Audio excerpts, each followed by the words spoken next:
Well, good afternoon. We have picked up a lot of snow in some places, and many of us saw our first snow of the season over the last couple of days. And Fargo's first snow came overnight last night.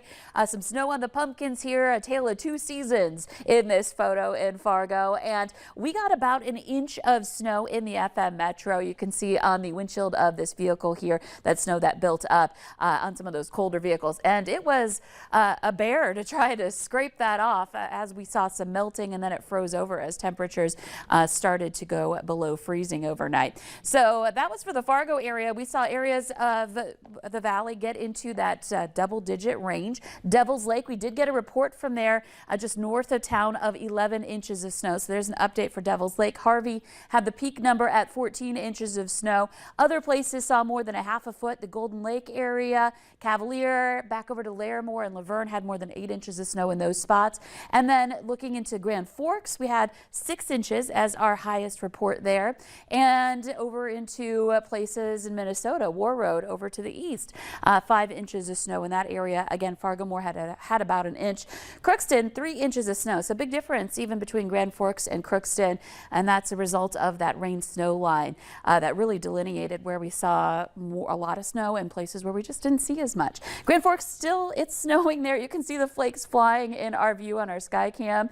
So we're dealing with snow in Grand Forks. We've got snow still on the road. This is a DOT plow camera. You can see the snow that they're working on trying to clear off the road here. A little bit of blowing snow going on in those places that saw heavier amounts. This is along Highway 1 west of Alvarado in northwest Minnesota. So you may be encountering that on the roadways. A look at our road conditions.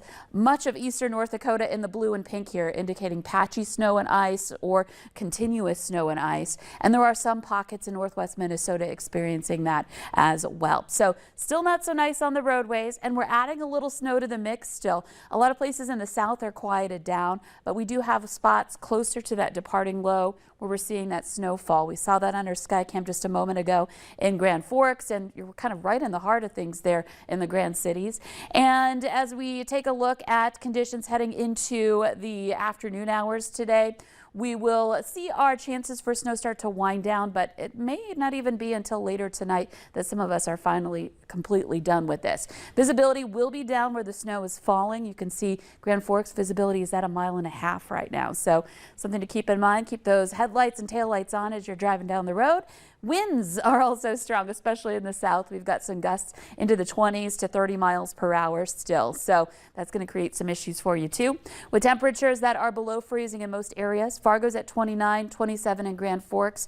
Let's factor in that wind though, because I want to show you our wind chill numbers here. This is again what it feels like when you're standing out there and that wind is blowing on you. We're looking at single-digit wind chills. 4 degrees is what it feels like in Valley City right now. It feels like 7 in Devil's Lake. So really chilly out to the west, but all of us feeling that chill a little bit more. We feel like we're in the teens in Fargo and in Grand Forks.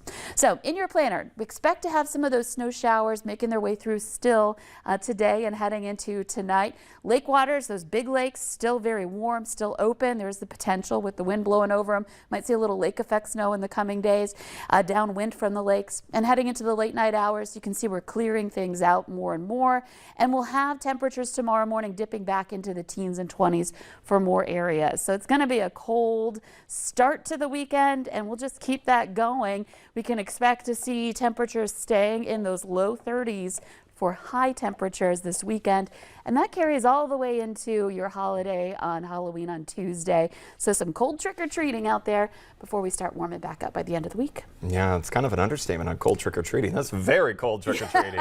Yeah, especially because, I mean, if you think about it, just last Friday, just a week ago, we were in the 70s. Oof. So we're not acclimated to this yet, so it's going to feel even chillier. Yeah, for sure. Thank you, Lisa.